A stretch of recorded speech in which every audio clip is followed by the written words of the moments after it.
Hello दोस्तों, स्वागत है आपका मेरे यूट्यूब चैनल में।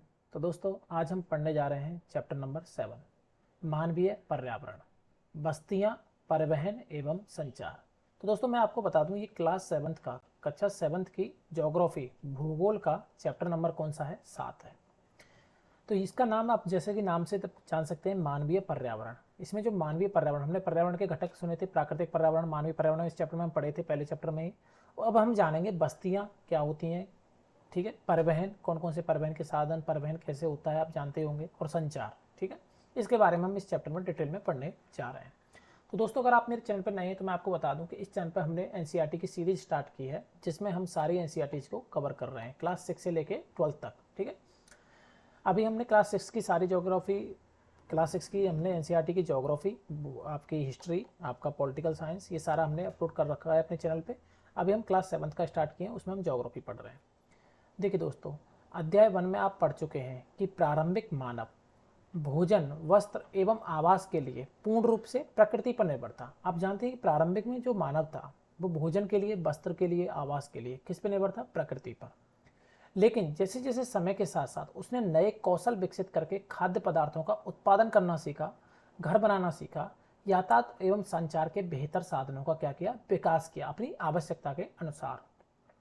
इस प्रकार उसने अपने आवास के वातावरण को अपने क्या बनाया? अनुकूल बना लिया। उसने जो आसपास का वातावरण था उसको अपने अनुकूल बना लिया। तो बस्तियां, अब हम बस्तियां, जो सबसे पहले इस चैप्टर का नाम था बस्तियां, तो बस्तियां क्या है? वो स्थान है जहां पर लोग अपने लिए घर बनाते हैं। तो आप भी जानते होंगे बस्तियां क्या होती हैं, जहां पर लोग रहते हैं। प्रारंभिक मनुष्य वृक्षों एवं गुफाओं में निवास करते थे। पहला जो मनुष्य था, प्रारंभिक जो मनुष्य थे, उनको रहने के लिए घर बनाने की जरूरत नहीं थी। वो क्या करते? घुमक्कड़ टाइप के थे, इधर कभी इधर शिकार किया, कभी कहीं किया, तो उनको घर बनाने की जरूरत थोड़ी ना थी। वो तो वृक्षों पे, गुफाओं में निवास करते थे। लेकिन जब उन्होंने फसल उगाना आरंभ किया तो उनके लिए वह एक जगह स्थायी घर बनाना आवश्यक हो गया। ये मैं आपको हिस्ट्री में क्लास 6 में पढ़ा चुका हूँ कि उन्होंने घर बनाना कब स्टार्ट किया। जब उन्होंने फसल उगाना स्टार्ट किया, अब उन्होंने पशुपालन स्टार्ट किया। तो जब फसल उगाओगे तो फसल को पकने तक आपको एक जगह पर रहना पड़ेगा। तो इसके लिए उन्होंने क्या किया? स्थायी घर बनाना आवश्यक हो गया उनके लिए। बस्तियों का विकास नदी घाटियों के निकट हुआ। आपको पता ही है कि बस्तियों का विकास नदी घाटियों के निकट क्यों हुआ? क्योंकि वहां पर पर्याप्त मात्रा में क्या उपलब्ध था? जल, और भूमि क्या थी? उपजाऊ थी।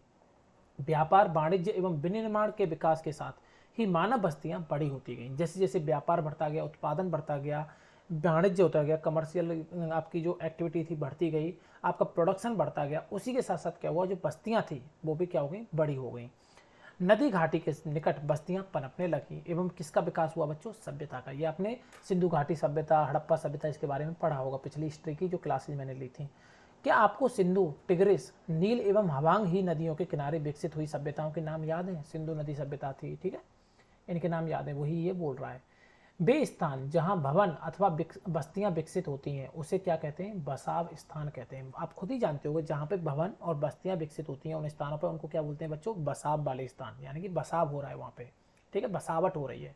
आदर्श जो बसाव स्थान है उनके चयन के लिए प्राकृतिक दशाएं, जैसे क्या होना चाहिए? अनुकूल जलवायु होनी चाहिए, जल होना चाहिए उपलब्ध, उपयुक्त भूमि होनी चाहिए, उपजाऊ मिट्टी होनी चाहिए, तभी तो वहां पे बसाव के लिए जो स्थान होगा वो अच्छा हुआ।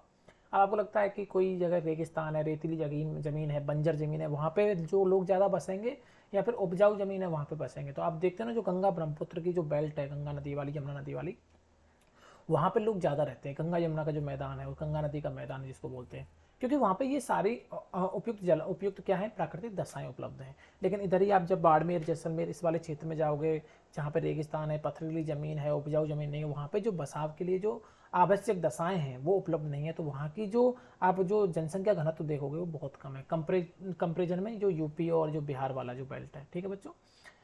तो ये आपको पता चल गया। तो ये 4 पॉइंट आप याद रख लेना, ठीक है। अब देखिए, यहाँ पे तो इतना कुछ इंपॉर्टेंट नहीं था, बस आपने एक बस्तियों के बारे में जाना, ठीक। अब देखो बच्चों, बस्तियां स्थायी या अस्थायी हो सकती हैं। आप जानते हैं कि बस्तियां जो है वो स्थायी भी हो सकती हैं और अस्थायी। जो बस्तियां कुछ समय के लिए बनाई जाती हैं उन्हें तो कहते हैं अस्थायी। आपको नाम से ही पता चल रहा है, अस्थायी मतलब कुछ समय के लिए। घने जंगलों, गर्म एवं ठंडे रेगिस्तानों एवं पर्वतों के निवासी अक्सर अस्थायी बस्तियों में रहते हैं। मतलब घने जंगलों में, गर्म और ठंडे जो रेगिस्तान है, पर्वतों पर रहने वाले लोग अस्थायी बस्तियों में रहते हैं। वे क्या करते हैं? आखेट, संग्रहण, स्थानांतरी कृषि एवं ऋतु प्रवास करते हैं। आखेट मतलब शिकार करते हैं, संग्रहण मतलब कुछ समय के लिए भोजन को इकट्ठा कर लेना और फिर उसको खाते रहना। और स्थानांतरित कृषि मतलब एक तरह से एक जगह पे कृषि की, पेड़ों को काट के, फिर जब वो भूमि को खराब हो जाती है या फिर उपजाऊ नहीं रहती तब दूसरी जगह कृषि कर लेते हैं। तो ऐसे लोग क्या करेंगे, अस्थायी बस्तियां बनाएंगे। और ऋतु प्रवास, ऋतु प्रवास मतलब ऋतु के हिसाब से वो रहते हैं। यद्यपि अधिकांश बस्तियां आज स्थायी बस्तियां, लेकिन आजकल ज़्यादातर आप देखोगे कि ऐसे लोग बहुत कम हैं। आजकल ऐसी बस्तियां बहुत कम मिलती हैं जो कि अस्थायी होती हैं। आजकल लोग स्थायी रहना, स्थायी जो निवास करना जो है पसंद करते हैं। इन बस्तियों में लोग रहने के लिए क्या बनाते हैं, पक्के पक्के घर बना लेते हैं। ठीक है, ये तो आप जानते होंगे। ये माना बस्ती का फोटो है, देखिए आप। ऋतु प्रवास, एक शब्द आया था ना भी, ऋतु प्रवास। देखो, लोगों के मौसमी आवागमन को ऋतु प्रवास कहते हैं। जो लोग पशु पालते हैं वे मौसम में परिवर्तन के अनुसार नए चारागाहों की खोज में निकल सकते हैं। आपने भी अपने क्षेत्र में देखा होगा, जो मारवाड़ साइड से जो चारागाह होते हैं, जो अपने पशुओं को चराने के लिए क्या करते हैं कि नए नए चारागाहों की खोज में निकल जाते हैं, भेड़ बकरियों को लेकर। क्योंकि जब रेगिस्तान में, उधर की साइड में जब खाने के लिए कुछ नहीं बचता, गर्मी रहती है, पानी की कमी हो जाती है, तब वो क्या करते हैं, जो पश्चिमी राजस्थान वाला क्षेत्र, पूर्वी राजस्थान वाला क्षेत्र है, इधर की तरफ वो मूव करते हैं और फिर धीरे धीरे मौसम के हिसाब से वो अपने क्षेत्र में लौट जाते हैं। इसी को बोलते हैं बच्चों ऋतु प्रवास। मैरी का जन्मदिन था। एक कोई मैरी लड़की है, उसके केक काटने के लिए अपने मित्रों के साथ गुरप्रीत की प्रतीक्षा कर रही थी। ठीक है, आखिरकार थकी, खांसती और हांफती हुई गुरप्रीत पहुंची। उसने बताया कि अत्यधिक यातायात जाम था। मैरी की माँ मिसेस थॉमस ने गुरप्रीत की पीठ थपथपाकर गहरी सांस भरी। ओह, हमारे शहर में बहुत प्रदूषण है। देखो, जहाँ पे आपका यातायात ज़्यादा होगा वहाँ पे प्रदूषण तो होगा ही। आप दिल्ली की कंडीशन देख लीजिए, वहाँ पे क्या है, बहुत ज़्यादा प्रदूषण है। ठीक है, कारण क्या है कि यातायात बहुत ज़्यादा है। ठीक है, अब देखिए, प्रसाद हाल ही में गांव से आया था। उसने पूछा शहरों में इतना प्रदूषण तथा यातायात जाम क्यों होता है। शहरों में बढ़ती आबादी के कारण दिन प्रतिदिन वाहनों की संख्या बढ़ती जा रही है। आप खुद ही देखो कि जाम क्यों लगते हैं, क्योंकि आबादी बढ़ रही है, शहरों की तरफ मूव कर रहे हैं लोग गाँव से, और उसके साथ साथ ही क्या होता है कि वाहनों की संख्या भी बढ़ती जा रही है। मैरी के पिता मिस्टर थॉमस ने कहा, मैरी ने पूछा तब लोग शहर क्यों आते हैं। उसकी माँ ने उत्तर दिया कि वे यहाँ पे नौकरी, बेहतर शिक्षा और चिकित्सीय सुविधा की तलाश में आते हैं। आप जानते हैं कि शहरों की तरफ लोग क्यों मूव करते हैं, नौकरी की तलाश में, बेहतर शिक्षा की तलाश में, और बेहतर जो आपकी चिकित्सीय सुविधा है उनकी तलाश में आते हैं। मैरी ने फिर पूछा, यदि इतनी अधिक संख्या में लोग शहर में आते रहेंगे तो सारे लोग कहाँ रहेंगे। मिस थॉमस ने कहा, यही कारण है कि अत्यधिक संख्या में गंदी बस्तियां एवं अवैध कब्जे वाली बस्तियां दिखाई देती हैं। आजकल आप बहुत सारे शहरों में देखोगे, जैसे कि मैं मुंबई में रहता हूँ, तो मुंबई में क्या है कि बहुत सारी छोटी छोटी बस्तियां बनी हुई हैं। वहाँ पे लोग बहुत ही दयनीय स्थिति में एक तरह से रहते हैं। ठीक है, आप वहाँ देखोगे कि बहुत छोटे छोटे घर बना के, टीन के घर बना के उनमें रहते हैं। ये क्या है कि जो गाँव से काम की तलाश में आए हुए लोग हैं, ठीक है, उन्होंने क्या किया, यहाँ पे कब्जे कर लिए ज़मीन पर, वो रहने लग गए हैं। ठीक है, उनकी भी अपनी मजबूरियाँ हैं।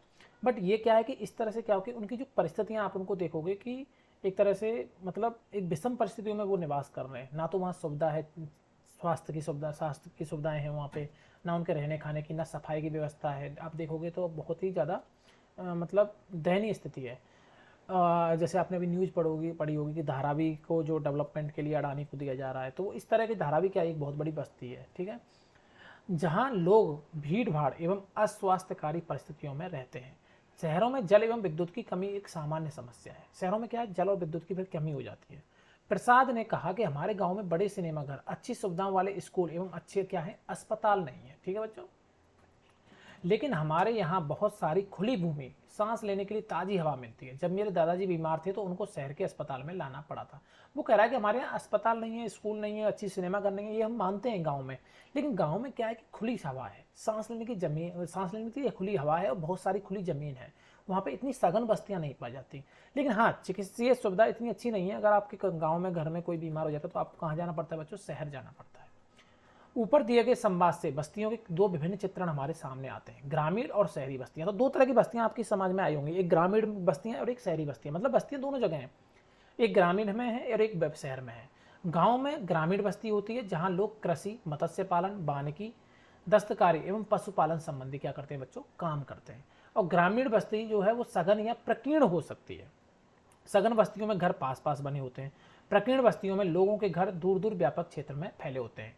इस प्रकार की बस्तियां मुख्यतः पहाड़ी क्षेत्रों, घने जंगल एवं अति विषम जलवायु में पाई जाती है। मतलब प्रकीर्ण बस्तियां कैसी होती हैं, देखो दो तरह की बस्तियां हो सकती हैं, शहरों में भी हो सकती हैं, गाँव में भी। गाँव में दो तरह की बस्तियां हो सकती हैं, सघन या प्रकीर्ण। सघन का मतलब कि पास पास घर बने हुए हैं, प्रकीर्ण मतलब दूर दूर घर बने हुए हैं। ये दूर दूर घर कहाँ मिलते हैं आपको, जहाँ पे अति विषम जलवायु होती है, जहाँ पे पहाड़ी क्षेत्र होते हैं। आप पहाड़ों में घूमने जाइएगा, आपको कहीं एक घर दिखेगा, फिर कहीं एक घर दिखेगा। क्योंकि वहाँ पे क्या है कि रहने की विषम परिस्थितियाँ, मैंने आपको बताया था ना बस्तियों का निवास, बस्तियों का विकास कहाँ पे होता है, वो जलवायु वाला, वो जो अभी 4 पॉइंट बताए थे आपको स्टार्टिंग में। तो ग्रामीण क्षेत्रों में लोग अपने पर्यावरण के अनुकूल घर बनाते हैं। अत्यधिक वर्षा वाले क्षेत्रों में ढाल वाली छत बनाते हैं। जिन स्थानों में आप नॉर्थ ईस्ट चले जाइए, आपको नॉर्थ ईस्ट में मैं रह के आया हूँ गुवाहाटी में, मैं आपको बताता हूँ वहाँ पे क्या है कि बरसात बहुत ज़्यादा होती है। मासिन राम और ये सब जो इलाका है आपका मेघालय वाला, वहाँ पे बरसात बहुत ज़्यादा होती है। तो लोग क्या करते हैं वहाँ पे, अगर इस तरह की जो हमारे यहाँ की छतें होती है ना, अगर ऐसी छत बनाएंगे तो छतों पर काई जम जाएगी और छत से पानी रिसाव होने लग जाएगा, छतें खराब हो जाएंगी, सीलन आएगी। तो इसलिए वहाँ पे जो टीन टाइप की इस तरह की छत बनाते हैं। तो उससे क्या होगा कि पानी वहाँ पे रुकता ही नहीं है, क्योंकि वहाँ पे देखोगे बरसात बहुत ज़्यादा होती है। तो वही कह रहा है कि अत्यधिक वर्षा वाले क्षेत्रों में ढाल वाली छत बनाते हैं। वहाँ पे खपरेल टाइप की छत भी बनाते हैं जो सीमेंट की होती है।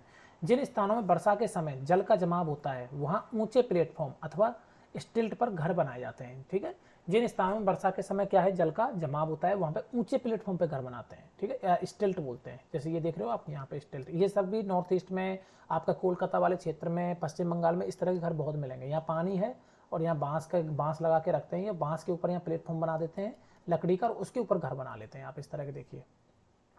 या फिर क्या करते हैं यहाँ पे सीमेंट के पोल गाड़ देंगे और उसके ऊपर फिर घर बनाएंगे, क्योंकि नीचे पानी बहता रहेगा। गर्म जलवायु वाले क्षेत्रों में मिट्टी की मोटी दीवार वाले घर पाए जाते हैं। अब गर्म जलवायु वाले क्षेत्र में देखोगे तो आप मिट्टी की मोटी दीवार होंगे। आपने देखा होगा गाँव में पहले मिट्टी की दीवारें होती थी मोटी मोटी, उनमें गर्मी नहीं लगती थी। लेकिन आजकल घर में क्या है कि दीवारें सीमेंट की बनाते हैं, पतली पतली दीवारें होती हैं, गर्म हो जाती हैं और घर भी गर्म हो जाते हैं। जिनकी छतें फूस की बनाई होती थी, पहले आपने याद हो तो, आप गाँव में गए हो तो, स्थानीय सामग्री जैसे पत्थर, पंख, चिकनी मिट्टी, तृण आदि का उपयोग घर बनाने में किया जाता है।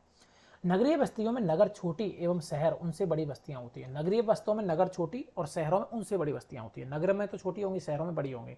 नगरीय क्षेत्रों में लोग निर्माण, व्यापार एवं सेवा क्षेत्रों में कार्यरत होते हैं। तो किन क्षेत्रों में कार्यरत होते हैं? निर्माण में, व्यापार में और सेवा में। तो आप बता सकते हो कि ग्रामीण क्षेत्रों में कौन कौन से काम करते हैं और शहरी क्षेत्रों में क्या क्या काम करते हैं। सेवा क्षेत्र मतलब सर्विस सेक्टर, कोई भी किसी भी टाइप की सर्विस प्रोवाइड करना। ठीक है, और व्यापार मतलब बिजनेस, और निर्माण मतलब मैन्युफैक्चरिंग, या फिर आप बोल सकते हो एक तरह से ये जो घर बनाते हैं इस टाइप के। ठीक, अब आगे चलते हैं। देखो दोस्तों, राज्य के कुछ गांव, नगर एवं शहरों के नाम लिखिए। लिख सकते हो, अब आप अपने राज्य के कुछ गांव के नाम लिख सकते हो, नगरों के नाम लिख सकते हो, शहरों के नाम लिख सकते हो। अब बात करते हैं परिवहन। अब तक हमने पढ़ा बस्तियों के बारे में, तो बस्तियों में हमने क्या पढ़ा? स्थायी, अस्थायी, शहर की बस्तियां और गांव की बस्तियां, अंतर दोनों में, और सघन बस्तियां और प्रकीर्ण बस्तियां, और बसावट के लिए क्या क्या उपयोगी आपकी जलवायु वाली दशाएं होनी चाहिए, वो सब हमने पढ़ा। अब पढ़ते हैं परिवहन। देखो परिवहन क्या है? लोगों और सामान के आवागमन के साधन है। आवागमन का साधन ही परिवहन है। परिवहन किस टाइप का हो सकता है आप बताओ? जल परिवहन हो सकता है, रेल परिवहन हो सकता है, रोड परिवहन हो सकता है जिसको सड़क यातायात पुल से, और वायु यातायात। 4 तरह से आप परिवहन कर सकते हो। ठीक है, परिवहन लोगों के सामान के आवागमन के साधन होते हैं। पुराने समय में अधिक दूरी की यात्रा करने में अधिक समय लगता था। उस समय लोग पैदल चलते थे, अपने सामान को ढोने के लिए पशुओं का उपयोग करते थे। पहिए की खोज से परिवहन आसान हुआ। सबसे इंपॉर्टेंट जो एक आप बोल सकते हो रिवोल्यूशनरी जो खोज हुई है ना, वो पहिए की है। पहिए की जैसे खोज हुई, आपका यातायात बहुत सुगम हो गया, परिवहन बहुत आसान हो गया। समय के साथ परिवहन के विभिन्न साधनों का विकास होता गया, लेकिन आज भी लोग परिवहन के लिए किसका उपयोग करते हैं? पशुओं का। कहीं कहीं पे पशुओं का उपयोग होता है, जैसे यहाँ आप देख रहे हो। यातायात के साधन के रूप में घोड़ा, गाड़ी। आप बर्फ से बने आवास कहाँ पाते हैं? इन्हें कौन बनाता है और क्या कहलाते हैं? इनको शायद इग्नू बोलते हैं, आप सुना हो तो। ठीक है, और बर्फ के घरों को क्या बोलते हैं, मुझे वो नाम याद नहीं आ रहा। बर्फ से बनने वाले जो घर हैं, आप मेरे को कमेंट सेक्शन में बताना कि उनको क्या बोलते हैं। ठीक है, इग्नू और कुछ और बोलते हैं इनको। आप मेरे को कमेंट सेक्शन में बताना इनको कौन बनाता है। वो तो जो ठंडे ध्रुवीय प्रदेशों में लोग बनाते हैं। ठीक, हमारे देश में सामान्यतः गधे, खच्चर, बैल एवं ऊंट का उपयोग किया जाता है। दक्षिणी अफ्रीका के एंडीज पर्वत के क्षेत्र में लामा का उपयोग इसी तरह होता है। ये लामा, ठीक है। जैसे तिब्बत में याक का उपयोग होता है। प्रारंभ में अन्य देश के व्यापारियों को भारत पहुंचने में अनेक महीने लग जाते थे। वे समुद्री मार्ग से या थलीय मार्ग से आते थे। हवाई यात्रा ने परिवहन को द्रुत बना दिया, मतलब बहुत तेज बना दिया हवाई यात्रा ने। आज भारत से यूरोप की यात्रा करने में केवल 6 से 8 घंटे का समय लगता है। आप देख रहे हो, अब यूरोप से पहले महीने लग जाते थे। यूरोपीय जो व्यापारी होते थे भारत आने में, तो पानी के रास्ते आते थे या समुद्री मार्ग से आते थे, जो सिल्क रूट था।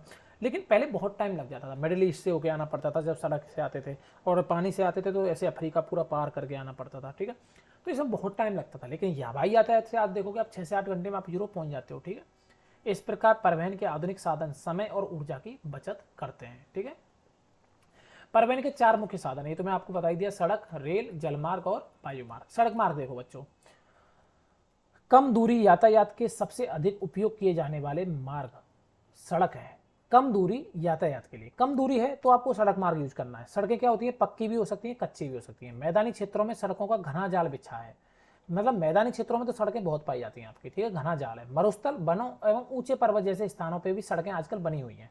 हिमालय पर्वत पर मनाली का जो लेह राजमार्ग है वो विश्व के सबसे ऊंचे सड़क मार्गों में से एक है। तो आपके लिए एक इंपॉर्टेंट क्वेश्चन यहाँ पे हो जाता है, विश्व का सबसे ऊंचा सड़क मार्ग कौन सा है, तो मनाली लेह राजमार्ग, याद रखना आप, 1 नंबर में आ जाएगा। भूमिगत सड़कों को भूमिगत मार्ग सभ्य कहते हैं। फ्लाईओवर उत्थित संरचनाओं के ऊपर बनाए जाते हैं। जो भूमिगत सड़कें हैं उनको भूमिगत मार्ग यानी सभ्य कहते हैं, जो भूमि के अंदर जो मेट्रो चलती हैं। और फ्लाईओवर तो आप जानते हैं, फ्लाईओवर बना देते हैं, ठीक है। भारत में अनेक राष्ट्रीय एवं राज्य मार्ग हैं, ठीक है। राष्ट्रीय राजमार्ग जो नेशनल हाईवे होते हैं, स्टेट हाईवे भी होते हैं। भारत में एक्सप्रेस वे का निर्माण नवीनतम है, अभी एक्सप्रेस वे बन रहे हैं। आप देख लो, लखनऊ एक्सप्रेस वे बना है, यमुना एक्सप्रेस वे बना है, आप उन पर जाइएगा, मतलब टोल लगता है उन पर, अच्छा खासा टोल का रेट तो है, लेकिन एक्सप्रेस वे हैं उन पर, मतलब 120 स्पीड मेंटेन कर सकते हो आप, इतनी स्पीड रखते हो। और 4 लेन 8 लेन रास्ते हैं, मतलब खाली रहता है रोड। स्वर्ण चतुर्भुजीय महामार्ग, स्वर्ण चतुर्भुजीय महामार्ग दिल्ली, मुंबई, कोलकाता, चेन्नई, देखो ऐसे बनाया गया है। अभी दिल्ली हो गई यहाँ पे आपका, मुंबई हो गया यहाँ पे, ये हो गया दिल्ली, ये हो गया मुंबई, यहाँ पे हो गया चेन्नई आपका हो जाएगा, और इधर कोलकाता है। तो इस तरह से भी इनको कनेक्टिविटी करने के लिए क्या बनाया गया है, स्वर्ण चतुर्भुजीय, ये जो जगह चेन्नई आपका, ठीक है, स्वर्ण चतुर्भुजीय महामार्ग बनाया गया इन चारों आपको स्टेट्स को, चारों सिटीज को कनेक्ट करने के लिए, ठीक है। इसका नाम क्या दिया है, स्वर्ण चतुर्भुजीय महामार्ग। ये पक्की सड़क, कच्ची सड़क, ये पक्की सड़क, ये कच्ची सड़क, ठीक है। अब देखिए बच्चों, रेल मार्ग, सड़क मार्ग समझ में आया, उसमें नेशनल हाईवे और स्टेट हाईवे, बस आप इतना याद रख सकते हो। और ज़्यादा आपको जानना है तो आप अपनी स्टेट में ये पता लगा सकते हो कौन कौन से स्टेट हाईवे आपके स्टेट से गुजरते हैं, कौन सा नेशनल हाईवे गुजरता है। रेल मार्ग के द्वारा तीव्रता से एवं कम खर्च में लोगों का आवागमन एवं भारी सामान को ढोने का कार्य होता है। देखो रेल मार्ग यूज होता है भारी सामान को, देखो रेल मार्ग से आप क्या सोचते हो कि जो ट्रेन है, जो रेल आपका जो परिवहन है, इसमें जो इनकी इनकम है वो आपकी पैसेंजर गाड़ियों से होती है, नहीं, इनसे कोई खास इनकम नहीं होती पैसेंजर वाली ट्रेन से। इनकी इनकम होती है मेनली जो आपकी जो ये वाली ट्रेन चलती हैं जिनमें आपका सामान ढोया जाता है, ठीक है, मालगाड़ी वाली ट्रेन, इनसे इनकी इनकम है, क्योंकि बहुत ज़्यादा सामान को और बहुत जल्दी एक समय जगह से दूसरी जगह पर ढोने के लिए यूज किया जाता है।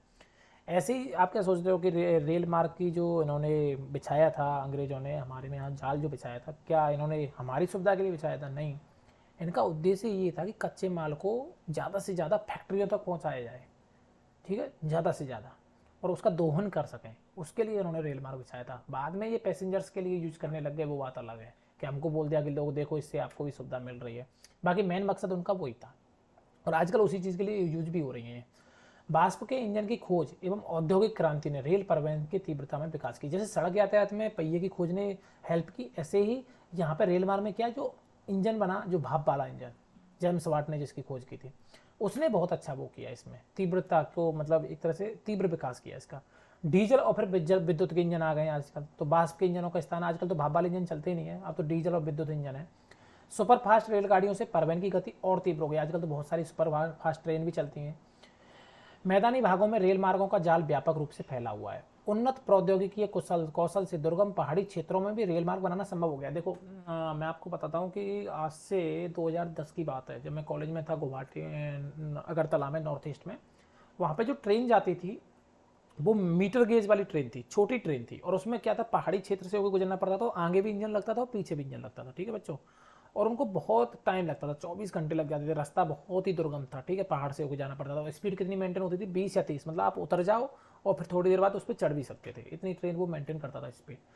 लेकिन अभी वहाँ पे आप देखोगे कि मीटर गेज के ब्रॉड गेज हो गया है, वहाँ पे भी इतना डेवलपमेंट हुआ है, पहाड़ों को काट के बनाई गई हैं, सुरंग बनाई गई हैं, और उसकी भी आजकल जो स्पीड है वहाँ पे भी सुपर फास्ट ट्रेन स्टार्ट हो गई है, मतलब डेवलपमेंट हो रहा है, रेल मार्ग में भी डेवलपमेंट हुआ है।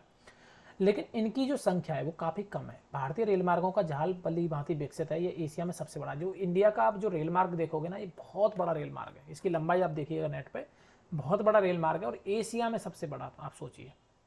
जाइनिंग से लहासा के बीच चलने वाली रेलगाड़ी समुद्र तल से 4000 मीटर की ऊंचाई पर चलती है, जिसका सबसे ऊंचा बिंदु समुद्र तल से 5072 मीटर है, ठीक है, ये आप याद करना चाहो कर लेना, वैसे इतना इंपॉर्टेंट नहीं है।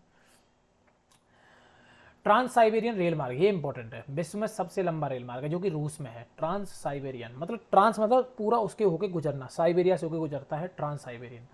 ये पश्चिमी रूस में सेंट पीटरबर्ग, यहाँ से देखो सेंट पीटरबर्ग से प्रशांत महासागरीय तट पर स्थित व्लादिवोस्तोक तक, यहाँ तक जाता है, ऐसे होते होते रूस में ऐसे ऐसे ऐसे ऐसे ऐसे यहाँ तक जाता है।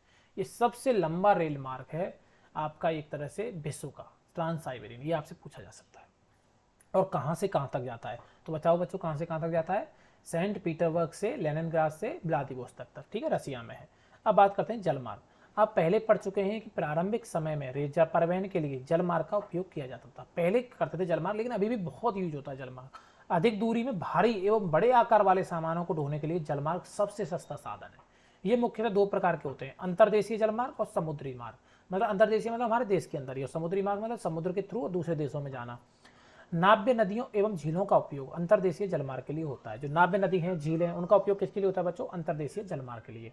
कुछ महत्वपूर्ण अंतर्देशीय जलमार्ग हैं, जैसे गंगा में ब्रह्मपुत्र नदी का तंत्र, उत्तर अमेरिका में ग्रेट लेक, अफ्रीका में नील नदी, ये क्या है, अंतर्देशीय जलमार्ग है।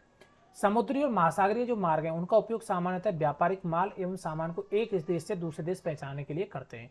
ये मार्ग पत्तनों से जुड़े होते हैं। विश्व के कुछ महत्वपूर्ण पत्तन है, पत्तन मतलब बंदरगाह, एशिया में सिंगापुर एवं मुंबई, ये महत्वपूर्ण आपके पोर्ट हैं, मुंबई वाला पोर्ट और सिंगापुर एशिया में।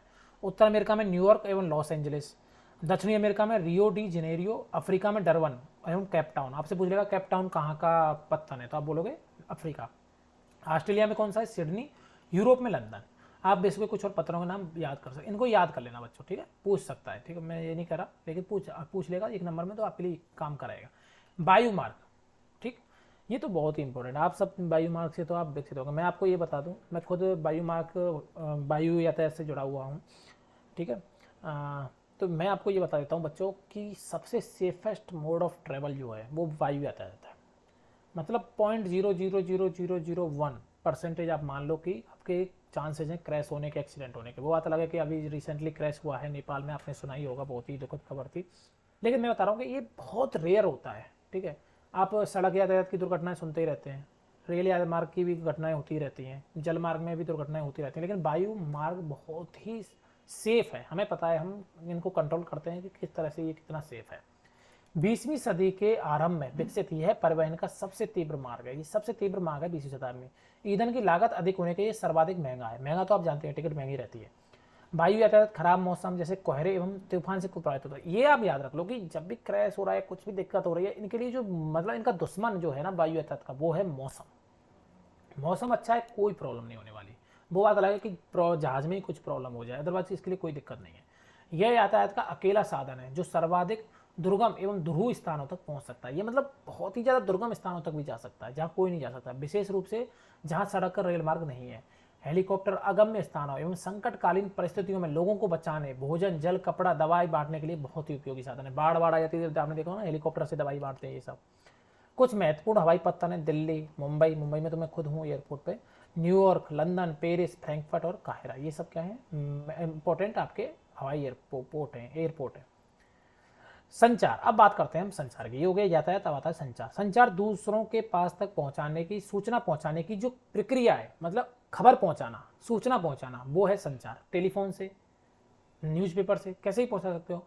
तकनीकी विकास के साथ मानव ने संचार के नए एवं तीव्र साधनों को विकसित कर लिया। पहले क्या होता था, तार लिखा जाता था, या फिर आपकी वो होती थी, पत्र लिखते थे, एक एक महीने में पत्र पहुंचता था। जब तक पत्र पहुंचता था तब तक वहां पर जो खबर होती थी वो खबर ही पुरानी हो जाती थी। संचार के क्षेत्र के विकास से विश्व में सूचना क्रांति आई है। सूचना प्रदान करने के लिए, शिक्षा तथा मनोरंजन के लिए संचार के विभिन्न साधनों का उपयोग होता है। समाचार पत्र और रेडियो टेलीविजन के द्वारा हम बड़ी संख्या में लोगों के साथ संचार कर सकते हैं। मतलब समाचार पत्र से, रेडियो से, टेलीविजन से हम मतलब बहुत सारे लोगों को एक साथ कोई खबर दे सकते हैं, इसलिए इनको हम जनसंपर्क माध्यम कहते हैं। सैटेलाइट में संचार से सैटेलाइट से क्या हुआ, संचार में बहुत तेजी आई है। तेल की खोज, वनों का सर्वेक्षण, भूमिगत जल, खनिज संपदा, मौसम पूर्वानुमान एवं आपदा पूर्व चेतावनी आदि में सैटेलाइट सहायक होते हैं। तो सैटेलाइट के ये उपयोग हो जाएंगे, ये आप याद रख लेना। अब हम इंटरनेट के माध्यम से इलेक्ट्रॉनिक मेल, ईमेल, आप देखते हो खट से ईमेल भेज देते हैं जीमेल के थ्रू। आज सेलुलर फोन के द्वारा बेतार टेलीफोनिक संचार अत्यधिक लोकप्रिय हो चुका है। इंटरनेट के माध्यम से विश्व भर में केवल सूचना एवं परस्पर समीपता ही नहीं मिलती, अब तो इससे हमारा जीवन अधिक सुगमय भी बन गया। देखो आज मैं यहाँ पे पढ़ा रहा हूँ, 1 घंटे बाद मैं वीडियो अपलोड कर दूंगा, आपको मिल जाएगा। तो ये सब क्या है, इंटरनेट से हो पाया ये सब। अब हम घर बैठे ही रेल, हवाई जहाज एवं सिनेमा या होटल तक के लिए टिकट आरक्षित करवा सकते हैं। संपूर्ण विश्व में इस प्रकार के लोगों के बीच लोगों एवं सेवाओं तथा संस्थाओं के बीच तीव्र गति से आपसी संपर्क संभव होने के कारण आज हम एक वृद्ध विश्व समाज के रूप में विकसित हो रहे हैं। तो आज क्या ये संसार सिकुड़ता जा रहा है, सब लोग बहुत नजदीक नजदीक होते जा रहे हैं, ठीक है, और पूरा वर्ल्ड एक दूसरे से कनेक्टेड हो रहा है। ये देखो, ये आपके क्या है, विश्व के प्रमुख समुद्र और हवाई मार्ग हैं। ये इसको मैं आपको दिखाता हूँ, देखो थोड़ा सा देख लेते हैं, ये भी ठीक काम का है। हाँ ठीक है, ये देखो मुंबई का एयरपोर्ट हो गया, यहाँ से मॉरिशस के लिए हवाई रेल या मतलब रेल मार्ग भी बोल सकते हैं, हवाई मार्ग भी बोल सकते हैं, सॉरी रेल मार्ग बोल रहा हूँ, जल मार्ग भी बोल सकते हैं और हवाई मार्ग भी बोल सकते हैं। फ्लाइट ऐसे यूँ आती हैं, लंदन, अदन, यहाँ के लिए ये कनेक्टिविटी दिखाई गई है। ये सारे क्या हैं, मार्ग दिखाए गए हैं आपके, आपको इतना याद नहीं रखना है, बस देख लेना आपके कौन कौन से वायु मार्ग हैं और कौन कौन से आपके जल मार्ग हैं। ये वायु मार्ग है बच्चों, ये जल मार्ग है जो डॉट डॉट डॉट से दिखाए हुए हैं, ठीक है। इसके बाद आपके क्वेश्चंस हैं, ये क्वेश्चन देख लेते हैं थोड़े से जल्दी से, देखें क्वेश्चंस भी सॉल्व कर ही लेते हैं। देखो अच्छा, मैं क्वेश्चन कराने से पहले आपको एक बात बता देता हूँ कि हम क्या करने वाले हैं कि अपने इस चैनल पे हम डेली कोशिश करेंगे एक लाइव क्लास करने की, जिसमें हम क्वेश्चन डिस्कस करेंगे सारे, एक तरह से क्विज की तरह। आप जवाब दीजिएगा कि क्विज का क्या आंसर होगा, तो ज़्यादा से ज़्यादा लोगों को कनेक्ट करने की कोशिश करेंगे। और हम सारे जो एनसीईआरटी के क्वेश्चंस हैं, जो मल्टीपल चॉइस वाले क्वेश्चंस हैं, या आपके कुछ क्वेश्चंस होंगे, या फिर जो हमारे जो फिल इन द ब्लैंक या मेल करने वाले जो क्वेश्चंस होते हैं, इस तरह के क्वेश्चंस को हम क्लास 6 से स्टार्ट करेंगे और धीरे धीरे हम सॉल्व करते जाएंगे, ठीक है। तो इससे भी हमको थोड़ा सा ये क्या है, रिवीजन होता रहेगा। तो दोस्तों आप बताइएगा, अगर ये अच्छा एक सुझाव है तो आप मेरे को कमेंट बॉक्स में बताइएगा, हम इसको स्टार्ट कर सकते हैं। देखो परिवहन के 4 प्रकार क्या हैं, आपको पता ही है, इसका आप आंसर दे सकते हो बच्चों, बताओ। रेल मार्ग, जल मार्ग, वायु मार्ग और समुद्री जल, सब रेल मार्ग, वायु मार्ग, जल मार्ग, 3 तो ये हो गए। और कौन सा चौथा, सड़क, ठीक है। बस्ती से आप क्या समझते हैं, बस्ती आप बता सकते हो लोगों की जो बसने की जगह है, जहाँ पे लोग बसते हैं, लोगों का बसाव स्थल।